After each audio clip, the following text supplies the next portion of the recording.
All right, Shalom. I want to give all praises to Yahweh, Bahashim, Yahweh Shai, Bahashim, Ha, Raha, Kodash, Mama.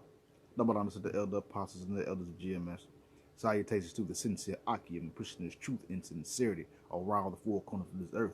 I'm Nakar Karaban Yasharala, coming out of Lions Den camp of Yasharala here in Jacksonville, Florida. And again, before I continue, double honors to my elder of this camp as well. But again, coming out with another quick lesson. I ain't gonna be before you too long, but as you can see this picture, it's a perfect example of how, the people of this country deal with the truth. And this is also an exact representation of 2/3 of the so-called Negro, Latino, and Native American, Yasha Allah, how they deal with the truth when you start to hit them with the truth because they don't want to hear it. This is Ezekiel chapter 2, verse 3, and it says, "And he said unto me, Son of man, I send thee to the children of Israel, to a rebellious nation that hath rebelled against me. They and their fathers have transgressed against me, even unto this very day." So even then, when the Lord sent Ezekiel to the house of Israel, to the children of Israel, the Lord was saying these are rebellious people. And do we not see that 2/3 of our people are very rebellious and hard-headed people? They don't want to listen. They call it bull-headed and or pig-headed. They don't want to listen. They rebel against the Lord. They rebelled then and they're rebelling now. You know what I'm saying? Forefathers and now. Still rebelling against Yahweh Bashim Yahushua to this day. And that's what they're doing. That's how they're getting down. Verse 4. "For they are impudent children, stiff-hearted. I do send thee unto them. Thou shalt say unto them, Thus saith the Lord Yahweh, power."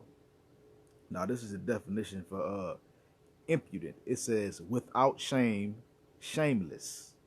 And this is an adjective of the word. It says marked by casual disrespect, improperly forward or bold. So our people are blatantly disrespectful to Yahweh Bahashim Yahushua. Flat out right, don't care about the laws, the statutes, commandments. Flat out right, don't care about being an Israelite. Flat out right, don't care that the Lord loved them enough to send his prophets to them to speak to them. But continuing. But just because they don't want to hear it, just because they don't want to deal with it, this is verse 5. "And they, whether they will hear or whether they will forbear, for they are a rebellious house, yet shall know that there hath been a prophet among them." So whether they will hear or forbear, whether they listen or believe, it doesn't matter. We're sent to them if they're going to accept this truth or not. Why? Because they are rebellious. But in the end, they're going to know that a prophet was sent among them. They're going to know that the words that were spoken unto them were true words when they getting jacked up by Yahweh Bahashim Yahushua. This is Ezekiel chapter 3, verse 27. It says, "But when I speak with thee, I will open thy mouth, and thou shalt say unto them, Thus saith the Lord Yahweh power.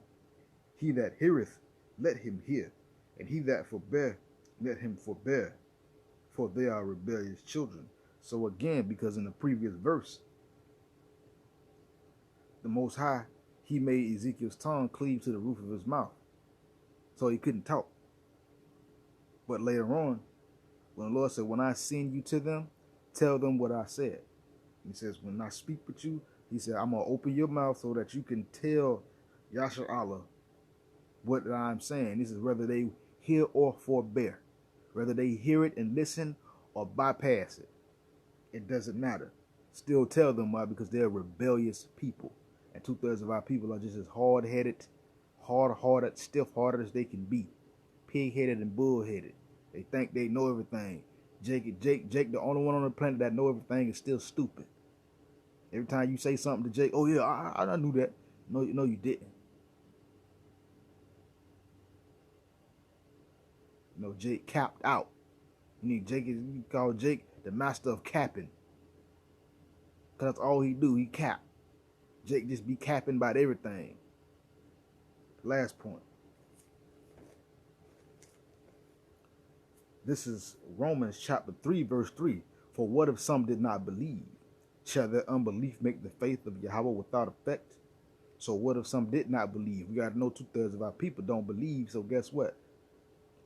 You think that unbelief is going to make the words of Yahweh Hashem Yahushua null and void? Verse 4, Yahweh forbid. Yea, let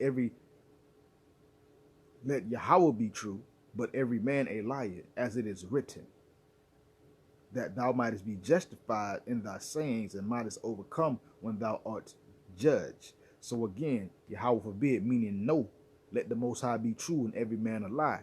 2/3 of our people are going to be liars because they didn't believe, and they think because they don't believe that what you're saying makes what makes the truth null and void, and it just does not work that way. It says, let every man be a liar, as it is written in the scriptures of Yahweh B'Hashem Yahushua, that we might be justified in our sayings. The true men of the Lord are going to be justified in our sayings. Why? Because we're speaking the truth. We're gonna overcome when it's time to be judged. We're not gonna get that hot fire foot broke off on our behind, but 2/3 of our people is. Why? Because they don't want to listen. So again, it don't matter if you believe or accept it. The words of Yahweh B'Hashem Yahushua are true and faithful, and they are coming to pass, and they're going to continue to come to pass. Shalom.